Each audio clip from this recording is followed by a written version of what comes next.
Welcome to our event tonight, Evangelical Empire in the Pacific Rim, an evening with Helen Jin Kim. My name is Paul Harvey. I'm a professor of history at the University of Colorado Springs.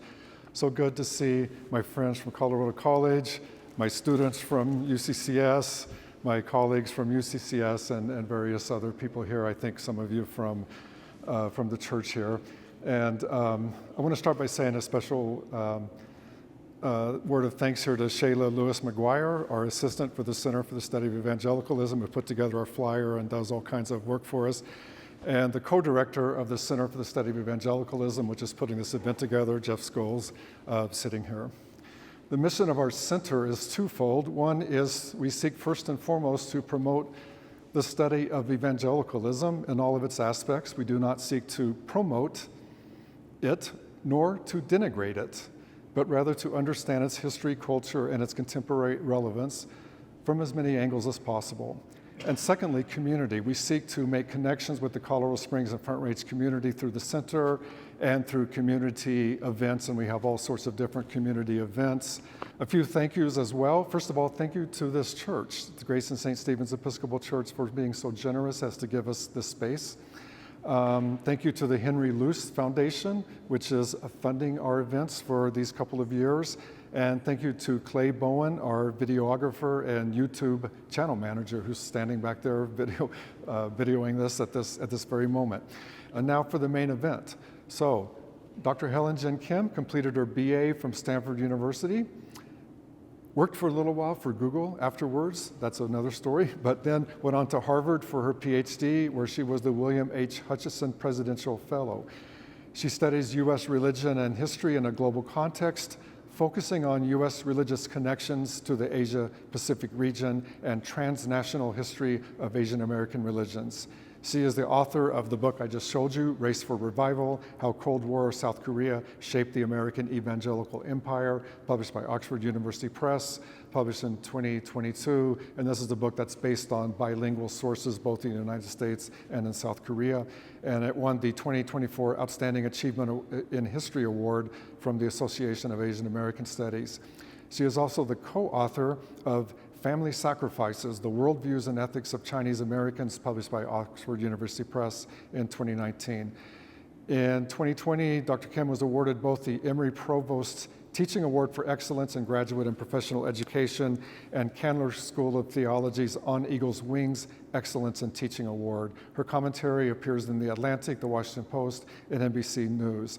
I'm really excited to host Professor Kim here tonight to talk to you about American Evangelicals, Race and Empire, and more specifically about this couldn't fit on our flyer, but the question that she is going to talk about is, why did World Vision and Compassion International begin in Korea? Please welcome Helen Jin Kim.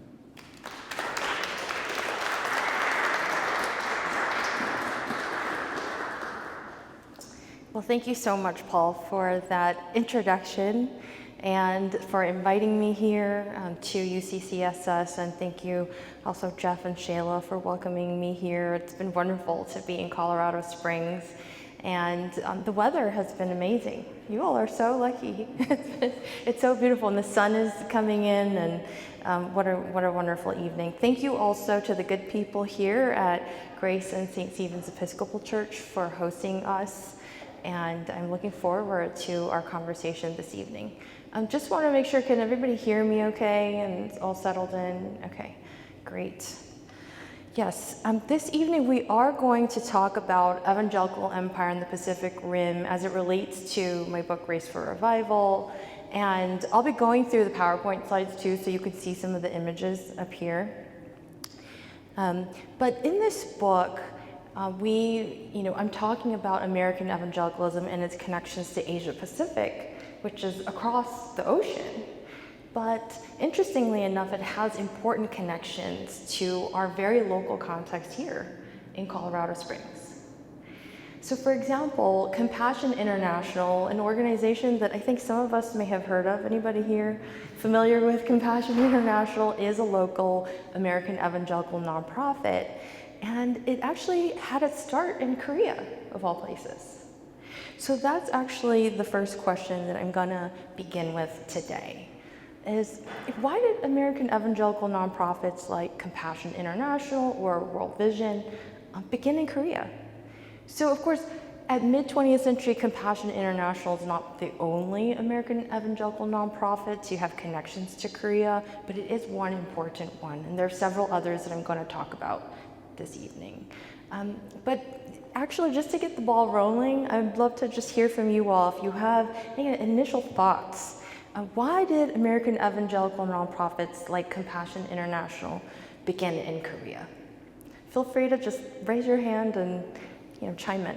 Yeah. Well, I would hypothesize that it had a lot to do with the Korean War and the Korean War involved with that. We got to bolster South Korea against North Korea because it's communism versus capitalism and all this. It's almost as if you've read the book. Yeah, sorry, what's your name? Mark. Okay, so yes, Mark has said that he thinks it has something to do with the Korean War and the political dynamics of the Cold War, the tensions between North and South Korea. And yes, absolutely. I am going to be talking about the outbreak of the Korean War, 1950 to 1953. That is kind of the most significant kind of geopolitical factor that's going to set the stage for the way that I talk about my book today and how Compassion International did end up starting in Korea. Any other factors that other people want to maybe chime in on to answer this question? So definitely war, and specifically the Korean War, the dynamics of the Cold War. Yes. My guess might be Japanese colonialism and that they find sort of things in Korea and some people evangelicals go to Korea and start over. Yeah, so maybe it has to do, sorry, what's your name? What is it? Jiaowei. Yeah. So the history of maybe Japanese colonialism. Yes, absolutely. I am going to talk. These are. It's like you all saw my first two or three slides. Yes, I am going to talk about the history briefly of Japanese colonialism because that is also the context out of which Korean Protestantism also emerges as an important religious tradition, especially as it speaks out for Korean independence. And that is also American evangelical institutions, as they emerge in Korea, become important partners with South Korean Protestants themselves. So today we're also going to talk about South Korean Protestant actors who were important to this story. So yes, war, American evangelicalism, South Korean Protestants, kind of indigenous leaders, also just kind of the impulse to cross borders as a movement, evangelicalism, the desire to spread the gospel, to engage in global missions, kind of being a religious impulse that also is motivating evangelicals at mid-20th century is an important factor. And I'd like to also add the importance of the military. So the growth of U.S. military in Asia Pacific is also a really important factor for us today. So I look forward to having more conversation with you all, but thanks for chiming in. So yes, at mid-20th century, organizations like Compassion International had an important beginning in Korea because with Japan's World War II defeat, the U.S. was poised to emerge as a global superpower, and the nation constructed unprecedented routes into Asia and the Pacific. So indeed, as Christina Klein notes, in the 1940s and the 1950s, quote, hundreds of thousands of Americans flowed into Asia as soldiers, diplomats, foreign aid workers, missionaries. Never had American influence reached so far and so wide into Asia and the Pacific. And white evangelical Protestant men from the US felt especially compelled to travel to Korea with the outbreak of the war, the first hot war of the Cold War. Everett Swanson, the founder of Compassion International, Bob Pierce, Billy Graham, traveled to Korea amid the war between 1950 to 1953. And they were deeply concerned about the spread of communism, not only in the US, but also abroad in Asia and the Pacific. And unlike the Cold War in Europe, the Cold War in Asia resulted in real wars and the destruction of communities at the grassroots level. So between 3 and 4 million people died in the Korean War, with approximately 1.3 million South Korean casualties, 1.5 million North Korean casualties, and the death of 36,940 Americans. About 4 million people lost their lives, half of whom were civilians. And that's exceeding the proportion of civilian deaths in both World War II and the Vietnam War. When Everett Swanson visited war-torn Korea in 1952, he was moved to care for the orphan children of Korea and created a child sponsorship program that started out as the Everett Swanson Evangelistic Association. And they later named the organization Compassion International and expanded to other countries. Under the tutelage and influence of Korean Presbyterian minister Reverend Kyung-Jik Han, Bob Pierce, featured right here on the left, similarly felt compelled to create World Vision after visiting war-torn Korea in 1950, beginning with providing aid to Korean orphans and widows. And Pierce also helped Billy Graham to forge his first connections to Korea in 1952. And here he is featured here. This is Bob Pierce and Billy Graham visiting the battlefront during the Korean War. This is the US military, the first racially integrated military fighting here during the Korean War. And it was through these connections that Billy Graham had with Bob Pierce that he traveled to Korea for the first time. And later, about 21 years later, he would also return to Korea and preach his largest quote-unquote crusade in the history of the Billy Graham Evangelistic Association in 1973 and in South Korea, of all places. Of note, Campus Crusade for Christ, founded by Bill Bright, also established its first international partnership with Korea in the 1950s through a connection with a South Korean international student who attended Fuller Theological Seminary. So in my book, I cover especially the story of the Billy Graham Evangelistic Association, World Vision, and Campus Crusade for Christ. And I use sources, archival sources, both from the US and also South Korea, so documents, images. I also conducted oral histories here in the US and in South Korea. And during my research in South Korea, I also conducted oral histories and archival research in the Korean language. So today you'll hear quotes from some of the oral histories that I did, and I think that was one of the real rewarding parts of doing research in two countries is, I was studying some of these images, and then when I traveled to Korea, I realized that some people were still alive, so I could look to potentially interview them, and then I conducted oral histories with them, and then they gave me their perspective on the events, and seeing things from, the perspective across an ocean also really expanded my view of the project. So at mid-20th century in the 1950s, white evangelical men traveled to Korea, as you see here, with the example of Pierce and Graham and also Everett Swanson. They were often inspired to create or expand their religious enterprises across borders, helping to create and fortify parachurches, nonprofits that worked alongside denominations that remade American evangelicalism at mid-20th century. Now today our attention is importantly focused on the local and national dynamics that animate American and Christian nationalist movements. In my research, along with other scholars who think about US religions in global contexts, I also highlight the transnationalism and the role of empire building. That's crucial for helping us to understand how American evangelical institutions were created and amassed power in the Cold War era and beyond. Because indeed, U.S. evangelical movements amassed power in the nation as the U.S. achieved global military dominance.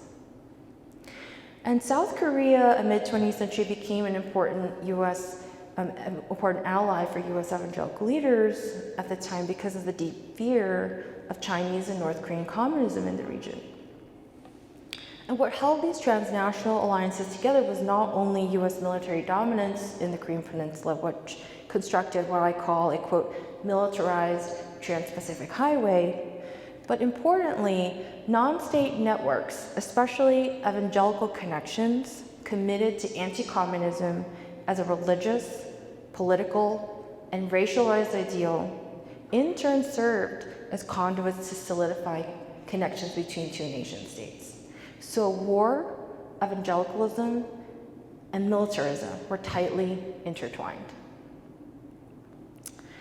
By way of background, American Protestant missionaries had first gained ground in Korea during the late 19th and early 20th century. And Koreans had made their own, the tradition into kind of their own by amalgamating indigenous traditions, indigenous Taoist, Buddhist, and shamanistic Korean practices with Protestant ones to create practices like 동성기도, which is audible prayer and usage. If you've ever been to a Korean church, or in Korea or in the United States, it's very common to pray all together out loud. And that is kind of an indigenous practice that emerged in the late 19th, early 20th century. Another common practice is to engage in early morning prayer, so 5 a.m. prayer. If you go to a local immigrant Korean congregation, probably they have early morning prayer every day at 5 a.m. Anybody want to sign up for early morning prayer? So this has to do with kind of hybridizing kind of early kind of Buddhist practices to wake up early in the morning to pray, and hybridizing those with Protestant practices. So it's a common tradition in South Korean churches and in the diaspora to pray early morning every day. And key Protestant activists in the early 20th century, like Yu Kwon-sun, had been pivotal in fighting for Korean independence under the brutal era of Japanese colonialism, which lasted from 1910 to 1945. And here you can see she only lived 18 years. If you're familiar with her story, she's a very well-known kind of Korean freedom fighter. But she was publicly protesting the Japanese Empire and was later tortured and also executed. She's well known in Korean history for being a kind of Korean independence fighter. She was a Protestant. And so this period of kind of Japanese colonialism, Korean Protestants did emerge as powerful leaders. But they never made up more than about 5% of the nation in that kind of early 20th century period.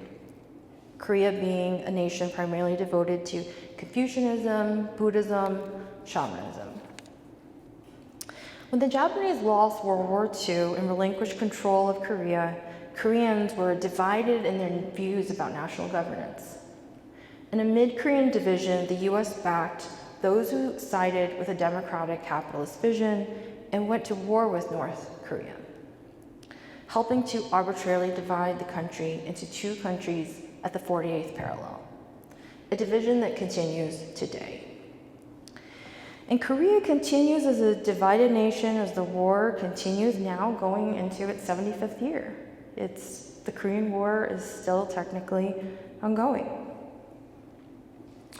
And with the division of the Korean peninsula, the religious makeup of Korea shifted significantly as the nation saw Christian growth from less than 5%, as I had just described, to about 20% by 1980. So in a 30-year period in the late 20th century, you see a growth from 5 to 20%. So when evangelical men like Swanson and Pierce and Graham traveled to Korea in mid-20th century, they were entering a country that had a lineage already of a Korean Christian tradition that is actually centered in the northern region, primarily in the area called Pyongyang, which is now the capital of North Korea. But Northern Korea was actually the original hub of Korean Christianity. But with the outbreak of the war, many Northern Christians migrated down to the south. And ministers like Pastor Reverend Kyungjik Han became critical for the founding of World Vision. And he was one of the Northern Christians that migrated to the south. And it's interesting, they were born the same year, but he lived till he was till 2000. So he has actually a very long kind of Protestant trajectory in Korean Christianity. He's the one who gave Bob Pierce the idea to create the organization World Vision. And according to a retelling of this past from Yi Guan-soon, an affiliate of World Vision, Han told Pierce, quote, "Even though I told you that World Vision was needed, and I told you what we should do, and that we should do World Vision in your name, you're the one who founded World Vision." Pierce replied, "No, you, Hyungnim, older brother," the Korean word for older brother, "are the founder of World Vision."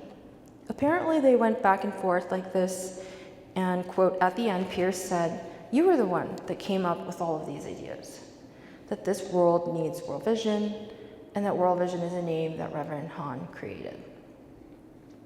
Han's church, the Yongnam Presbyterian Church located in South Korea, went on to become the first megachurch in South Korea, and it has branches in other parts of the world, including in Los Angeles. And in later decades, South Korea went on to become the home of the largest Presbyterian, Methodist, and Pentecostal church in the world. The Yoido, you might be familiar with a church called the Yoido Full Gospel Church. It's located in Seoul, and it is considered the largest Pentecostal church in the world. And that growth really did happen in the late 20th century.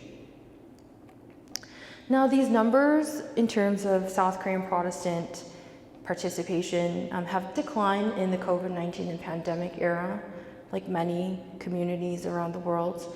But in 2001, Paul Freston called South Korea a, quote, regional Protestant superpower. And Protestant remains a powerful presence in Asia, especially when you think about the religious makeup of other countries in Asia Pacific. I'm kind of thinking about the Buddhist presence in Asia, as well as the Catholic presence, the Islamic presence, the presence of Hinduism, or other indigenous traditions. Protestantism isn't really kind of a major tradition in Asia Pacific, but South Korea is a hub. So in those post-World War II decades, leading up to the rise of Reagan in 1980, how did evangelical networks amass power? Through the unprecedented connections forged across the Pacific Ocean. Due to the outbreak of war, due to kind of migration, due to militarization, due to connections with indigenous Korean Protestants. In my book, I show that these trans-Pacific evangelical networks importantly served as conduits of racialization that helped to fortify the whiteness that animated the growth of American evangelicalism in the Cold War era. In the 1960s, US evangelicals like Billy Graham shored up a sense of racial superiority by defining racism as a matter of individual sin and a matter of the heart, rather than a matter of structural inequality and civil rights. He put this belief into action as he distanced himself from the Black freedom struggle in the 1960s and called for King to put the brakes on the civil rights movement. At the same time, in this era that historians call the Cold War civil rights era, US Cold War expansionism into Asia and the Pacific, American evangelicals also shored up a sense of racial superiority through transnational dynamics, racializing themselves against the very Koreans, including the Korean orphans, that they sought to save and aid. Indeed, care for the orphan is a historic Christian value that seems not only harmless, but also benevolent and potentially noble. However, in this case, as I will discuss further, the image of the orphan was also racialized and used to mediate unequal relations between the United States and South Korea. For instance, in the 1960s, no World Vision program was more popular than its Korean orphan choir, and this is the image that's on the cover of the book. A musical venture created by Pierce and Hahn, it was a distinctive choir under the leadership of Pierce from 1960 to 1967. As Oh Ji-young recounts through an oral history that I conducted with her, and she's the woman, actually the child right in the middle, the young girl. And I initially encountered her image in the archives here in the US and studied her by just observing her pictures. And then when I went to Korea, found out that she's still alive, and I was able to do an oral history with her. So you'll hear me quote from my interview with her. She told me, she tried out for the choir at 8 years old while she was residing at an orphanage in Daejeon, located in the southeast region of Korea. Dubbed happy, quote unquote, happy singing Lars, she recalls that the choristers were trained to walk with an unusually privileged gait. Quote, "We were trained to believe that we were all little ambassadors of Korea. And they said, 'You are ambassadors for God.' At school, they would say, 'You choir kids walk differently.' I think it's because we learned how to walk back and forth on stage, and it's because we had that consciousness." And during their first tour from 1961 to 1962, they packed US performances in well-known places like Hollywood Presbyterian Church, Carnegie Hall, Ed Sullivan's Christmas program, and even, Ed Sullivan's Christmas program, and even sang for Eisenhower. So here there's a picture of them with Eisenhower. The second tour was even more ambitious, with stops in the US, Canada, and beyond in Japan, Taiwan, Iran, Israel, France, Germany, the Netherlands, England, Norway, and India. While on these tours, they not only enjoyed their time on merry-go-rounds at Disneyland, but as Lee Ho-gyun recalls, and she's another alumni of the choir, she was also baptized in the Jordan River on one of these trips. And many of their stories spoke of transformations. While on tour, Lee In-soon, who was deaf and mute, was sponsored with a hearing aid that gave her nearly 45% of her hearing back. But there were also critics. Father Rudd, an Anglican priest who came to Korea in 1954, thought the children's performances, quote, turned them into an act or show. Indeed, though it seemed as if the children had an endless capacity for delight, the choristers nevertheless felt the burdens of singing on a world stage. Quote, "We were very stressed," O recalls. From the first 2 tours, all donations went toward constructing the World Vision Children's Hospital in Seoul, and O lamented that the orphan choristers could not retain the funds they raised. She also bemoaned that she was one of the only, quote, original orphans. Indeed, the choir was nearly orphanless, if an orphan is defined as a child whose parents are deceased. O recalled, quote, "Actually, there were children who had families. For instance, Lee Ho-gyun's father worked in Japan, and she was sent to the orphanage as her mother could not care for all 4 daughters alone. In fact, many children in war-torn Korea were separated from their families, but were not necessarily orphans. But the figure of the orphan served as a racializing figure, mediating uneven US-Korean relations. Through the trope of the family, American evangelicals could assert themselves as the parental figures who took guardianship over Koreans. The World Vision Choir, Korean Orphan Choir, itself expressed concerns about the burdens placed on the children, especially when in 1970, Kim Sang-yong, or Peanuts, which was his nickname coming from the comic Peanuts, he was an alumnus of the choir, and World Vision found out that he had committed suicide. And Peanuts is actually the child featured right next to Oh Ji-young to the right. Right between Oh Ji-young and Billy Graham is the small boy, and that's Peanuts. Jim Franks, an associate of World Vision, wrote to Ted Engstrom, the director of World Vision at the time, quote, "Ted, the choir members are exposed to so much public adoration and attention that they develop deep frustrations. Franks went on to reiterate that the, quote, orphan was not a label or image to be flouted, but a life experienced with a much more complex set of challenges and hopes. Oh Ji-young recalled some of her last conversations with Peanuts. Quote, before he committed suicide, he said, what do you think of World Vision? I said, well, we should be thankful. He said to me, don't you think we just got used? I said, why do you think like that? He said, well, they call me Peanuts, and they take advantage of me. Peanuts, in a sense, protested the commercialization of his story for philanthropic means. One might even say through his suicide, he expressed a darker form of agency to critique World Vision's empire of care. Pierce himself faced a number of debilitating health challenges and very tragic life circumstances. He left the organization, but then ultimately founded Samaritan's Purse.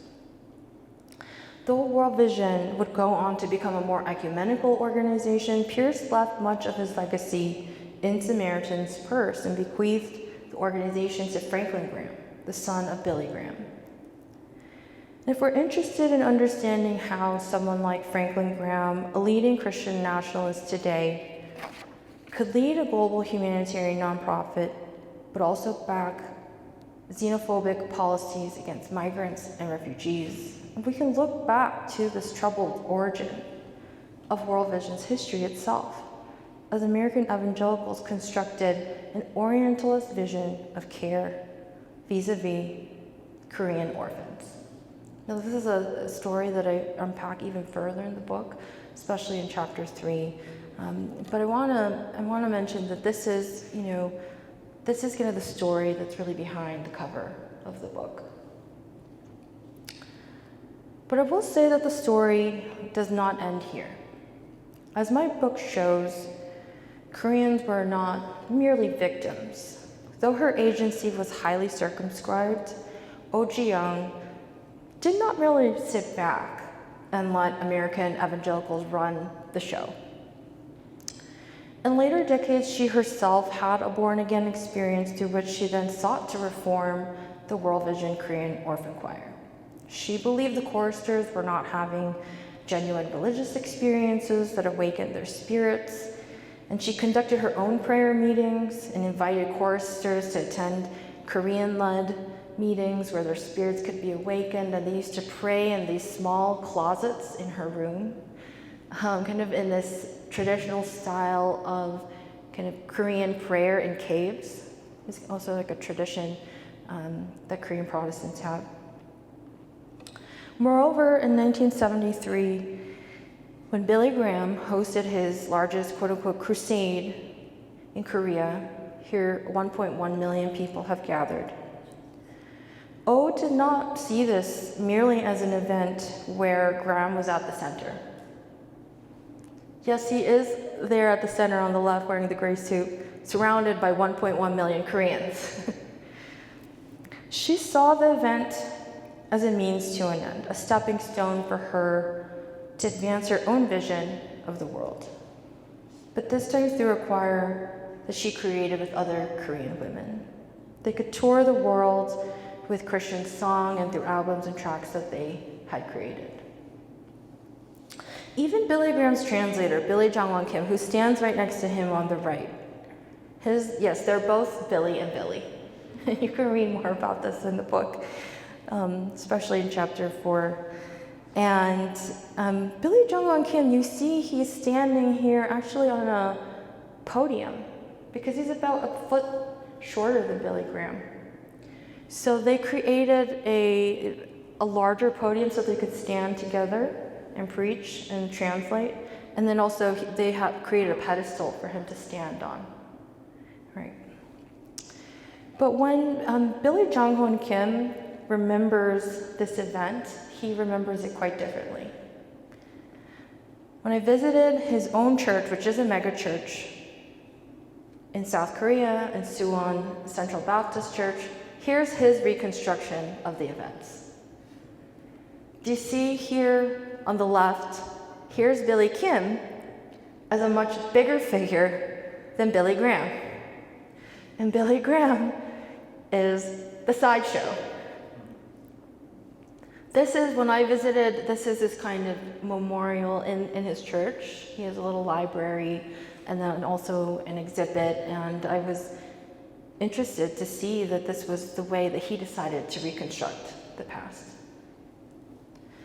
And then I also got a chance to do an oral history with him, so I interviewed him about this event.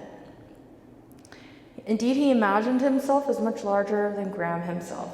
He asserted that he was the main preacher at the event. Quote, "There were less than 5% who understand Billy Graham's English message. They have to depend on a Korean coming in. A lot of people said it looked like Billy Kim is preaching, and Billy Graham is interpreting for the 5% of American soldiers." And that is also how Cho Mi-young, an alumni of the choir, remembered it. Quote, "I felt more like Reverend Changwon Kim," that's his Korean name, Reverend Changwon Kim, was the preacher, Billy Kim. "We had to listen to it in Korean, so that's why we said Reverend Changwon Kim was a better preacher." So in the 1970s, we could see how war-torn Korea was also using evangelical revival as a means to imagine advancing its own place on the world stage. But this story also does not end in triumphalism. These trans-Pacific evangelical revivals occurred during a time when the US-backed South Korean authoritarian Park Chung-hee regime came into power. Under his Yushin regime, Park even changed the Korean constitution to reign for ultimately 18 years. And though not a Christian himself, not an evangelical himself, he used evangelical revival as a means to justify his power. So for example, in the 1970s, when Campus Crusade for Christ holded a series of revivals in Texas and then in Seoul, they were called Expo 72. Some of you may have heard of it, that was hosted in Texas.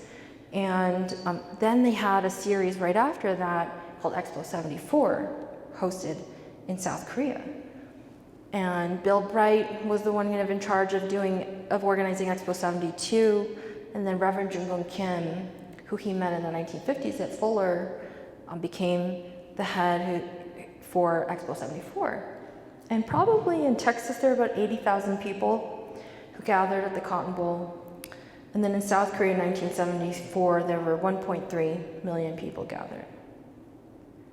And at this time, the Park regime used these revivals as evidence that there was religious freedom in South Korea, even though his regime severely punished Christian dissenters.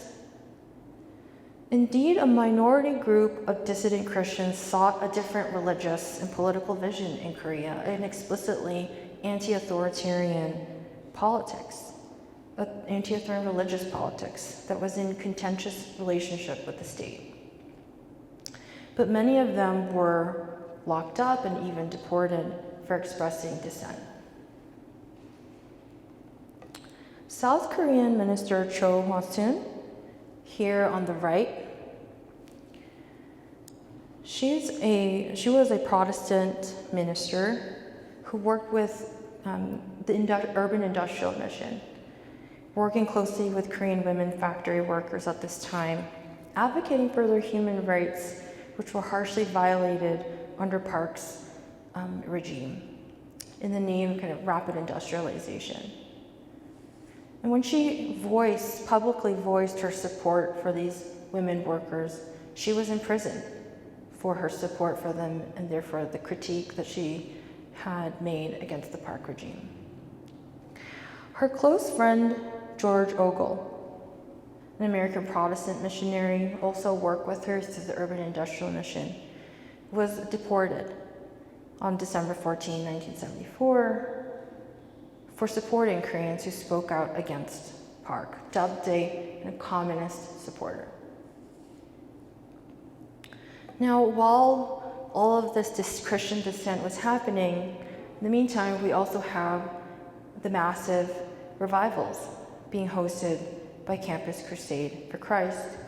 These kind of transnational dynamics between the two revivals in Expo 72 and Expo 74, I argue, helped to construct a, quote, trans-Pacific Christian right.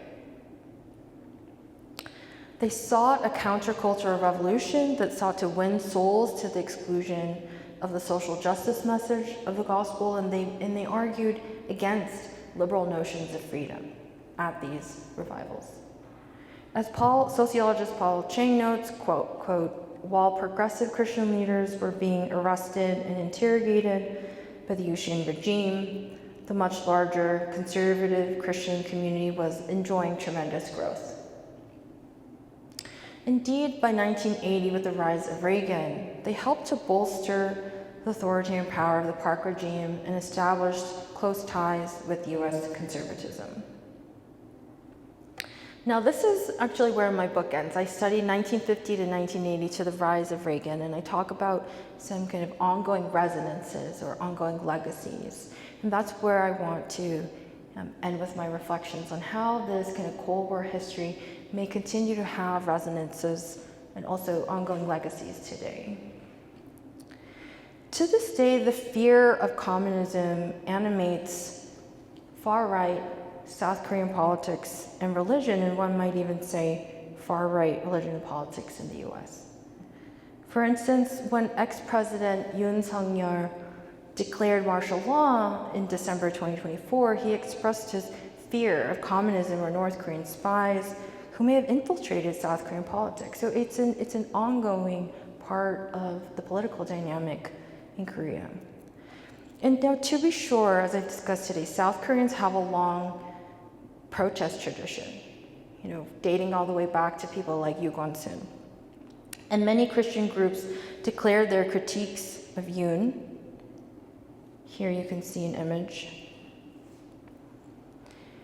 They declared their critiques of Yoon in the wake of these events. They've learned from their deep and painful lessons from the years of South Korean autocracy, and Christianity Today reports that 2/3 of Korean Christians favored Yoon's impeachment.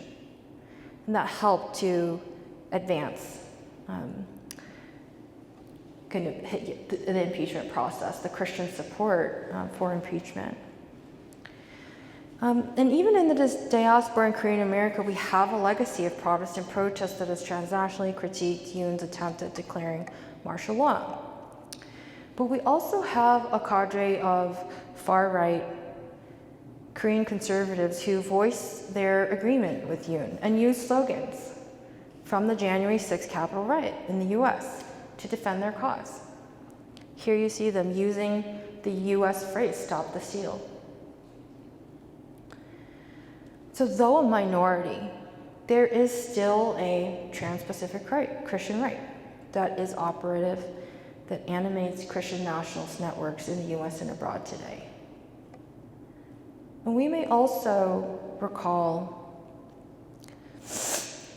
that less than a week before Charlie Kirk went to Utah, he was in South Korea and Japan. He was invited to South Korea to participate in Build Up Korea, a conservative evangelical Korean youth movement led by a transnational woman named Mina Kim. She's here on the left. And in their interviews from the event, we can see how a militarized trans-Pacific highway continues to animate a religious and political vision, connecting evangelical movements that support the far right transnationally. When Mina interviewed Charlie, they began with an emphasis on a common anti-communist battle, hearkening back to the religious, political, existential, and I would even say racialized connections forged during the Cold War. But this time they put an emphasis on the need to fortify the heterosexual nuclear family in both nations, especially as South Korea today has been seeing rapid decline in fertility rates. My work in the book Race for Revival suggests these far-right transnational connections are empowered by the ongoing U.S. military presence in Korea that dates back to the Cold War, the outbreak of the first hot war, the Korean War of the Cold War, which is, the Korean War is still ongoing. Indeed, the case study of South Korea, I think, shows us how culture wars are tied up and sometimes animated by real wars.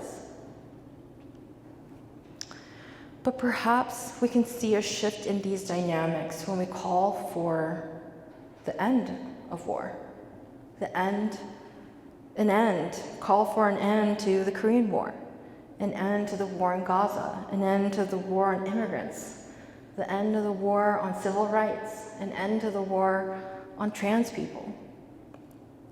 In my book, Race for Revival, I argue that the, quote, forgotten war has led to a forgotten peace. And to retrieve that peace, we must call for an end to the unending Korean War, including the cessation of U.S. empire building and the use of race to govern others. Otherwise, we're in a never-ending war, constantly rehearsing a past that continues to haunt with no resolution. Revival is not a race, and one race does not have a monopoly on revival. Thank you.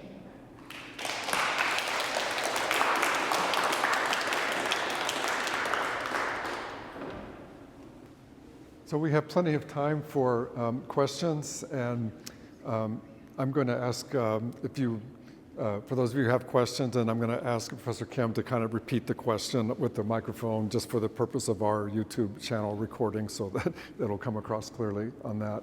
So let me open it up for anybody. Growing up in the evangelical family in the 1950s and 60s, I can remember a program our church was involved with called Cows for Korea, where we were trying to, it's the nature of evangelicalism in the 60s, 50s and 60s was very competitive, but now it has kind of merged into a much more unified front. The competition between churches is not the same. But in Korea today, how diverse is the Protestant groupings, and how are they competitive, or are they more unified? Yeah, so your comment is on how American evangelicals in the 1950s and 60s were competitive with each other, but seems now that they're kind of a coalition or front together. But what is it like for South Korean Protestants? Are they competitive with each other, or are they more unified? I think it depends on the time period. But in the wake of the Korean War, I think there was a strong sense of unity among Protestants needing to kind of come together, especially around the common belief against communism, the desire to protect each other. But even there among, in the 50s and 60s, among Protestants in South Korea, they had different beliefs about communism. So you have all the way from people who were ranging to kind of more fundamentalists to what you would call more liberal or progressive theological views. So I would say that that's consistent into the late 20th century, even 21st century.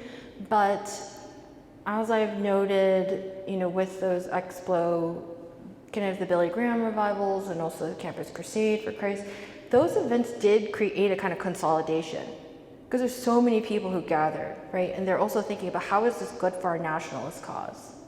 And so many denominations did come together, Methodist, Presbyterian, etc. And so that did create a kind of evangelical ethos that forms among those denominations through these kinds of events. Now, of course, as I showed you, there were other Protestants and Catholics who were decrying what was going on there because they thought it was too embroiled in kind of the South Korean autocratic regime. So there's dissent and contention, but I would say that late 20th century period, there's an important kind of evangelical Protestant consolidation that does become a kind of powerful source religiously and even politically. And of course, the political trajectory maps on in a variety of ways. It's not just to the right, because the right is kind of a minority. Evangelical Protestant right is a minority. There are progressives as well, but it's still there, right? Does that answer your question? A little bit. I'm just curious in terms of the sea's changed here, and I'm just curious if it has changed there, or, like I say, there was a race to get into these ripe fields was the term that would be used, they're ripe until harvest, let's go harvest, and now I'm just curious if it's more unified around political. Well, it's still a power struggle. It's always about power. Well, I will add that I think mega churches in South Korea are competitive with each other. How many people can you gather on a Sunday in your mega church? And also examining those numbers of attendance, how large the size of the congregation is. Because I've spent a number of years studying the largest Pentecostal church, which is in Korea, the Evangelical Gospel Church. I know that they're very aware of numbers in their congregation, but also other communities that are mega churches. So that is part of the dynamic too, but not so much in the rural regions because they're just smaller communities.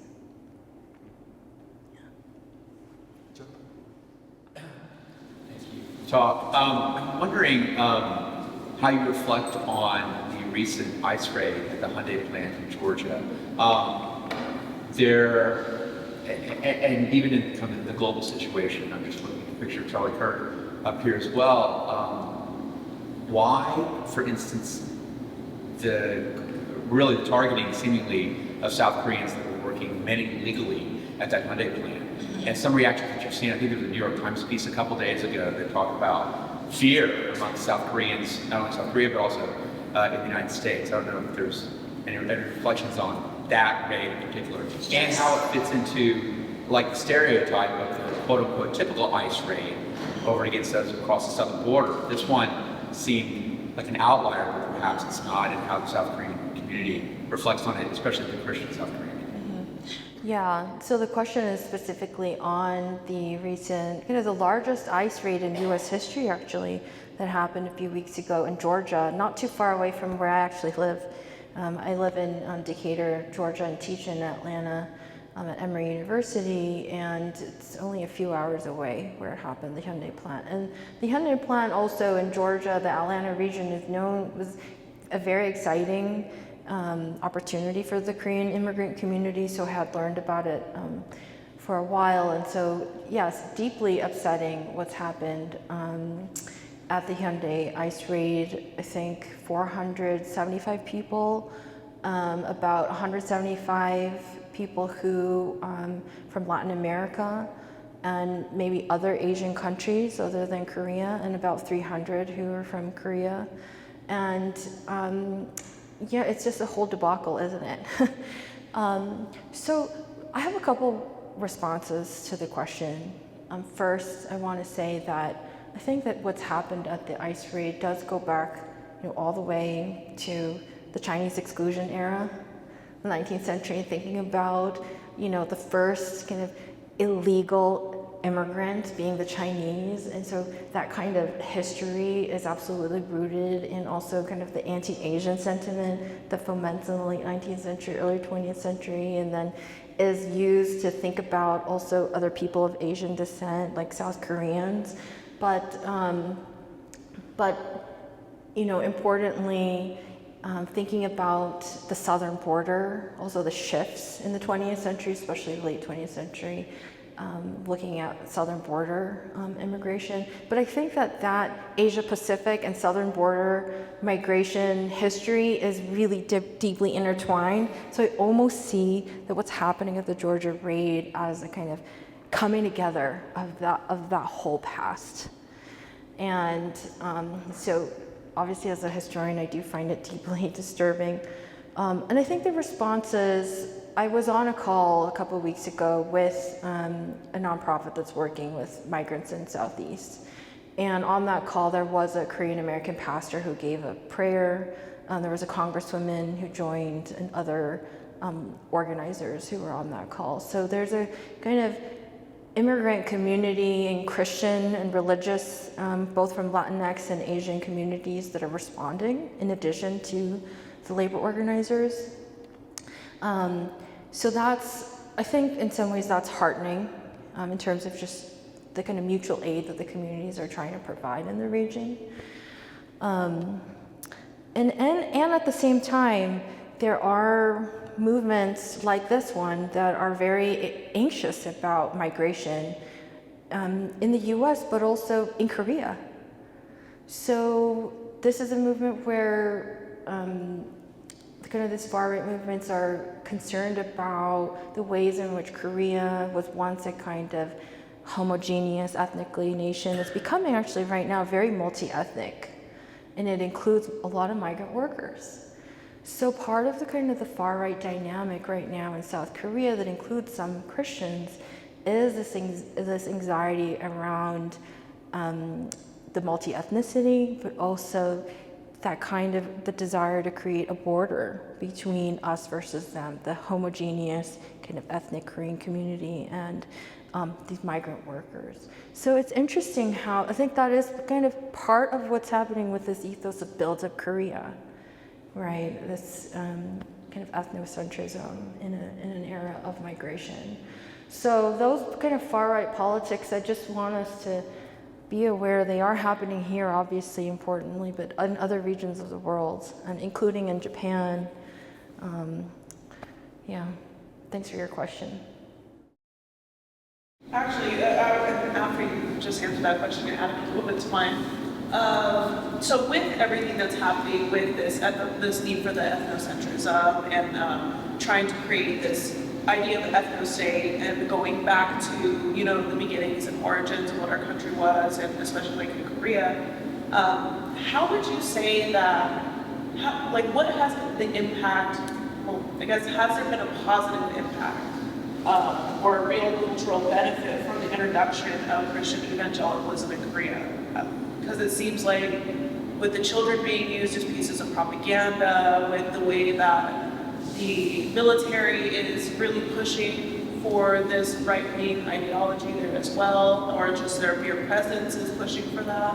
I just kind of fail to see how Christianity has been beneficial culturally for Korea. That's a great question. I appreciate that question, and I came to this topic because I in many ways share your concern. And especially as I looked at the history of the late 20th century. Because I actually have a greater admiration for the kind of Korean Christian voice in the Japanese imperial period, the kind of voice of resistance that you saw kind of with the example of Yu Guan-sun. And I think that what happens in the late 20th century, kind of being so tied up in US imperialism, US militarism, there is a different kind of expression of Christianity that I think emerges. And so I share a deep concern. And so you do read about that through my archival research. If there's any kind of hope, actually there is another slide here, which is, here's a group of Korean diasporic Protestants who are, fighting for the end of the Korean War and using their faith to do so. And I think their movement is admirable. To what extent it's tied to evangelical Protestantism, that's something I think we could discuss. But it does come from this deeper Korean Protestant tradition that is, Koreans, you saw how largely, they had these large, massive gatherings for revival, but also when it comes to protest, they do gather in very large numbers. For the protest against Yoon, but also the daughter of the authoritarian dictator, Park Geun-hye was also impeached. And when that happened, Koreans came out in masses for candlelight vigils for the sake of Korean democracy. And they were successful. And in fact, also with the impeachment of Yoon, they were successful. So they've had an overturning of leadership. So there's that. I think that, that's a lot of factors, but I think it includes a longer Korean Christian protest tradition that is, connected to deeply kind of democratic values. Thank you so much for your talk. I did not know Yuan-sung was a Protestant. So it's I did not know Yuan-sung was a Protestant. So it's a new information for me. My question, I was wondering if you could tell us a little bit more about how Korean evangelicalism shaped the U.S. context. I think in my hearing of your talk, I was learned a lot more about how U.S. American evangelicalism is shaped Korea. But your book title also indicates that, as you put it, conduit. So I wanted to hear a little bit more about the opposite way of potentially how Korean evangelicalism shaped the U.S. political context. A little bit more. I may have just missed it. Yeah, I appreciate your question. So you're saying, so you're saying that first that that you didn't know that Yu Guan-sun was a Protestant. Yeah, she was actually a Methodist. Yeah, so it's a whole history there. She's so famous in Korean history, but also in Asian American history. She's often thought of as this kind of brave, kind of feminist figure also, and that's often how she is thought of. But she does have these important kind of Protestant roots. So the question is, how did you see how American evangelicalism kind of influenced Korea, but also how does Korea influence the American evangelical context? So I'll say a couple things. I think one is the very creation of organizations. So the participation. So even if we can talk about, and I explore this in my book, the kind of power dynamics between leaders and all of that. But for instance, like World Vision wouldn't have been created as an American evangelical organization without the idea of Reverend Han. So, and his contributions, his leadership, the consequences of that is something we can talk about and debate, but it wouldn't have existed if not for that partnership. And I would say the same for Campus Crusade for Christ. Actually, it's so known as an American organization, but if you look deeply into their history and even the way that they talk about their organizational history, they always talk about Korea and how prominent Korea was for them and how influential it was for them and how it changed the course of their organization and all of these things. And kind of what came out of that is something we can discuss, but the globalization of the organization and its makeup, it just wouldn't be the same without it. So those are two examples in terms of just construction. But I would also say that if you could count this as like impact, is that it's a relationship of dependence that, going back to the point around racialization, if we think about how do that's often a question today, is like, how did white evangelicals come to amass so much power? How do these Christian nationalist movements work? How do they keep arguing for whiteness, reconstruct whiteness? Well, part of it was vis-a-vis Asia Pacific.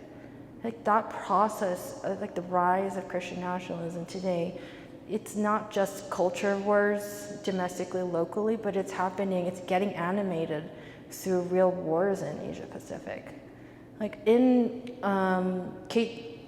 Kristen Dumais' book, Jesus and John Wayne, that book cites the term Vietnam War more than I think the word gender. This is in a book review that I did for the book Jesus and John Wayne, but the Vietnam War is such a prominent term in that book. So it's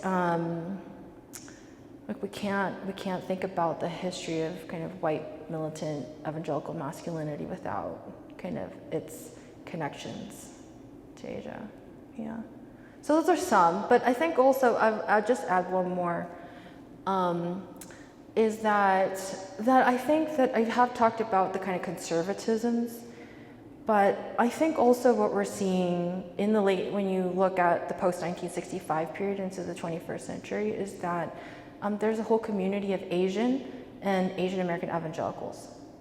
We might not know a lot about them in the public eye, but they're there.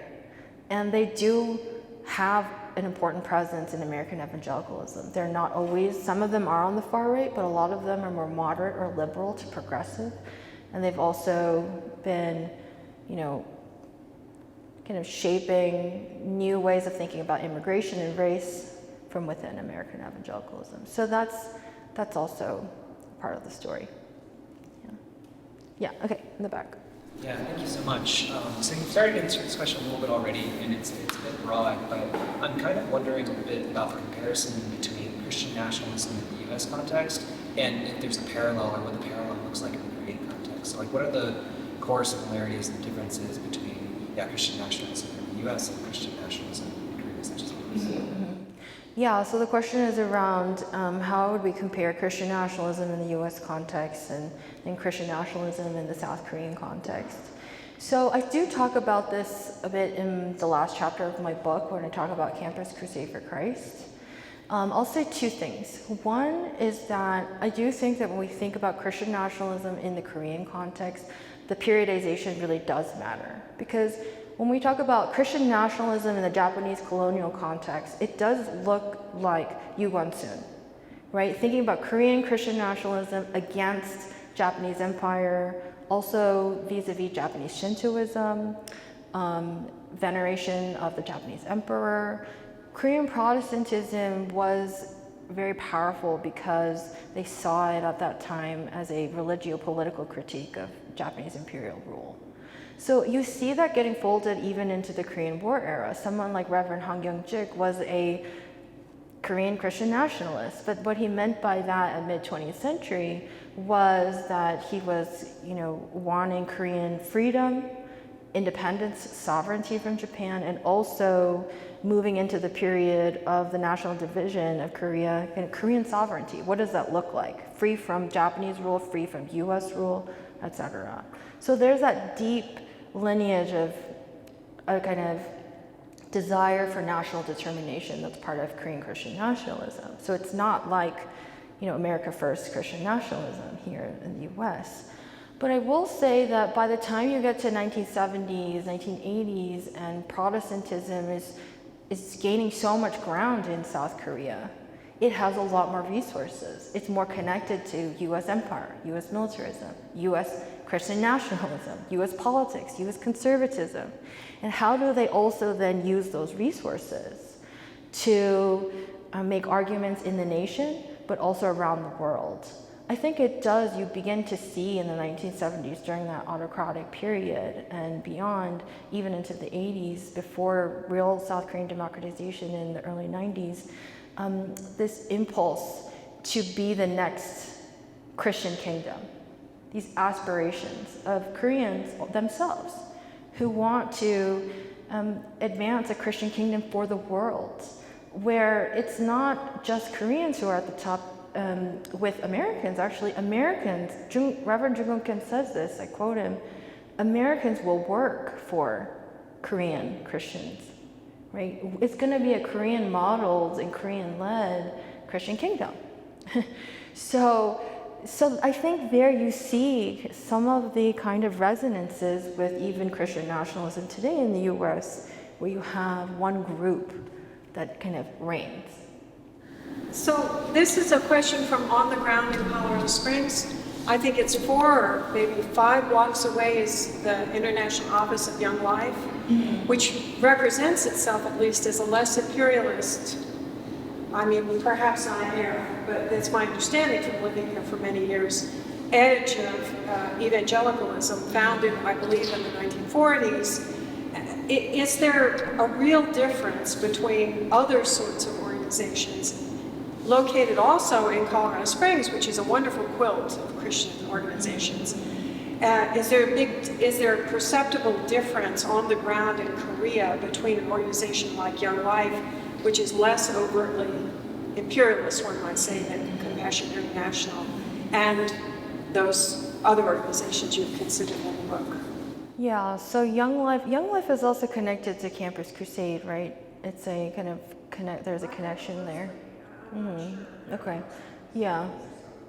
Okay, so Young Life, the question is around Young Life and, it being kind of a less imperialistic evangelical organization, and what does that look like on the ground in South Korea versus some of the ones that are more imperialistic. Yeah, so I think, like the American evangelical landscape in South Korea, American evangelical institutions vary, right? So another example could be like InterVarsity Christian Fellowship, which has a significant presence also among young people in South Korea. And I think one could argue that they have a kind of, especially looking at a book like Melanie McAllister's book on kind of global American evangelicalism, that they have different ideas around race than an organization like Campus Crusade for Christ. They might have some more flexible ideas around gender, probably not sexuality though. So I think there are limits, right? When we talk about evangelical imperialism, which aspect are we looking at? Does it have to do with something that's racialized? Is it gendered? Is it sexualized? I mean, I think when it comes to positions on queer sexuality or the family, organizations like InterVarsity are clear that, they can't affirm queer leaders. And that means that happens also in South Korea. So in terms of the sexual politics there, it's hard for me to say that's not imperialistic, kind of reinforcing the kind of sexual politics transnationally between South Korea and America through organizations like that. I mean, it probably requires kind of further study, but I think there's variance. But I think it also it matters the issues that we're talking about. Thinking about things like the Korean peace action, there's something you haven't actually talked about yet, which is the evangelical attitude towards relation to North Korea, which obviously is a very important element in this. I'd like to hear what you have to say about that. Mm-hmm. In terms of evangelical attitudes toward North Korea? Well, what end the Korean War actually means in practice. Yeah. What would that look like? What is it actually going to be? Well, that's what everybody's trying to figure out, right? What would that actually look like? I mean, there are lots of different visions for it. I think at least in terms of this group, Korea Peace Action, what would national unification look like? Well, one thing it wouldn't be, I think, according actually to this group, is because we're talking about homogeneity, there are ideas that, North Koreans are a different ethnic group. Even though they're Korean, there is an idea being advanced that they are a different kind of ethnic group, North Koreans. I think that in this particular vision that a group like Korea Peace Action has is to do away with those kinds of barriers, right? To really think about what does it mean to kind of heal as a people, and not to, again, divide, even if, the 48th parallel is gone. It's how do you get rid of those potential barriers around ethnicity, language, class, because North Koreans do speak Korean differently. It's a different dialect. I spent some time with some North Korean refugees who were at a South Korean church. And it is a challenge. But I think part of the challenge is linguistically, it's perceived ethnic difference, it's also major class differences. And so I think part of unifying has to also do with healing around those very divisions, even if the actual 48th parallel is removed. So your talk essentially centers on what seems to be a very common trope of how we understand empire and mission, Christian missions, that Christian missions support empire. But But there's been a lot of historiography in other places fairly recently that has demonstrated that missionaries and colonial governments, real colonial governments, were often at odds and disagreed with how they should proceed, the purpose of empire. They were often vicious critics of colonial governments. And I wondered if you encountered any of that. Because it seems to me that would be likely with a lot of these missionary organizations. Not to mention the fact that the development of an indigenous Korean church, which is not really controllable. So Yoido Full Gospel is, the Korean Assemblies of God, but it is not, controlled by Springfield, Missouri, by any stretch of the imagination. So I wonder if you encountered any tensions between missionaries. Yeah, so the question is around, it seems that I'm advancing an argument that, American missions and empire are indelibly intertwined, right? And are there any exceptions to that? And there's historiography that challenges that. And I am very much in conversation with that historiography. And actually, I think you see an example already here. George Ogle himself is an American Protestant missionary who's very much in tension with not only South Korean autocracy, but US imperialism. He's so much so that he's ousted from the country, he's deported. So he's part of the urban industrial mission, and he's not alone. He's not the only American Protestant missionary who advances a different kind of vision, that's willing to say, I do speak up for Koreans who are being detained unlawfully, who are speaking out against human rights violations of the working class. He's willing to defend them. There was, one of the reasons he was deported was because there was a group of Koreans who were accused of being communists, but there was no evidence that they were so. And he prayed for them publicly, and that was, the Park regime caught wind of his public prayer, and they called for his deportation. That's why you see him raising his fist like this, right? That's with the Korean government. With the Korean government, but the South Korean government is backed by the US government. So when he's critiquing the South Korean Park regime, he's critiquing also the kind of US imperial investments in the Park regime. Yeah. So, I think by a case-by-case study, we can see that missionaries they're often in contentious relationship with the state, whether it's, a local region or even the US government. And they're also changed by the process. If you look at George Ogle's writings, he's changed by this experience. Yeah, so I think to your point, we can find a lot of examples of that. Now, did I want to find more examples of that from this particular story? Yes. Do I hope I can find more examples of that? Absolutely. So what would it look like for us to have a Christian witness in the world that was exactly how you're suggesting, that missions isn't deeply intertwined with empire? My answer to that is actually, part of it is the demilitarization of these contexts. That I think that the US militarization of South Korea is part of what makes the missionary project kind of contributes to the deleterious dynamics of the missionary project in South Korea. Okay.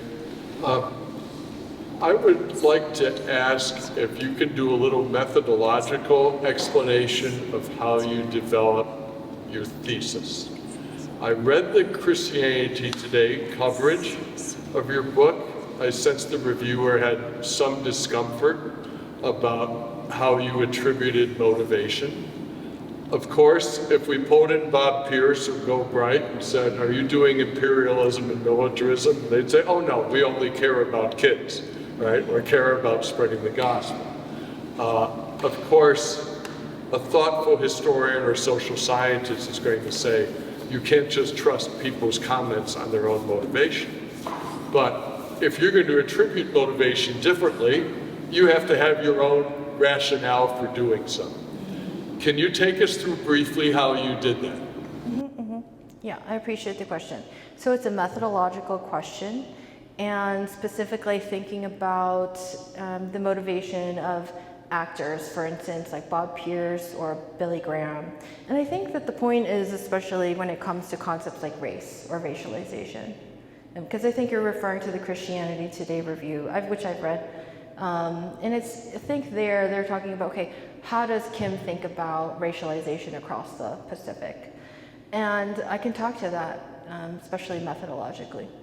So for this book, when I think about studying dynamics across borders through frameworks like transnationalism, I'm specifically drawing on a set of kind of scholarly expertise that emerges out of fields like Trans-Pacific studies and Asian American studies.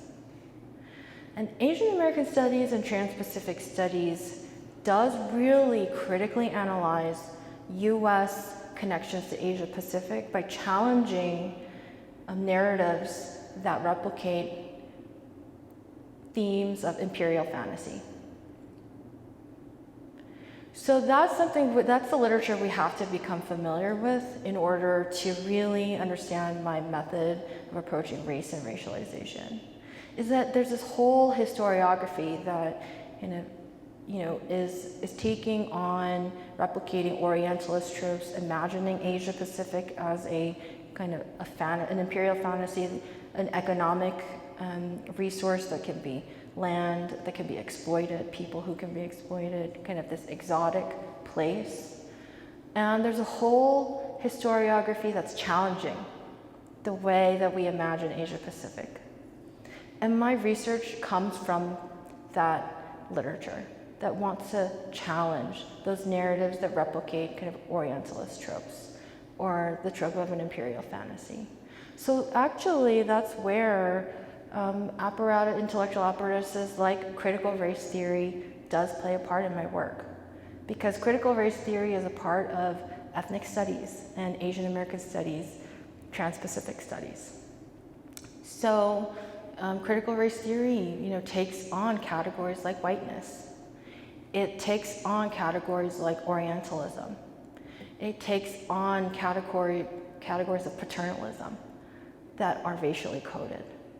And so I think if we're not familiar with those literatures, it's going to seem as if, motivation is just being attributed here and there. Where is it in the sources? Well, the sources, it's in the dialogue, it's in the imagery, but we also want to be informed by this robust literature that has been critiquing Orientalism, has been critiquing imperial fantasy, and has been using intellectual apparatuses to really think about the people of Asia Pacific as equals, racial equals, right? And so I think that the response to this book, if you are not familiar with that literature, it could be a hard read, right? Because what you're more familiar with is, there was this great choir that sang, and there were these philanthropic donations, and the children gained a lot from it, right? And there was a lot of compassion and a lot of care. And of course that was there, but the history and the analytical resources tell us that there's a deeper structural dynamic there that also needs to be examined.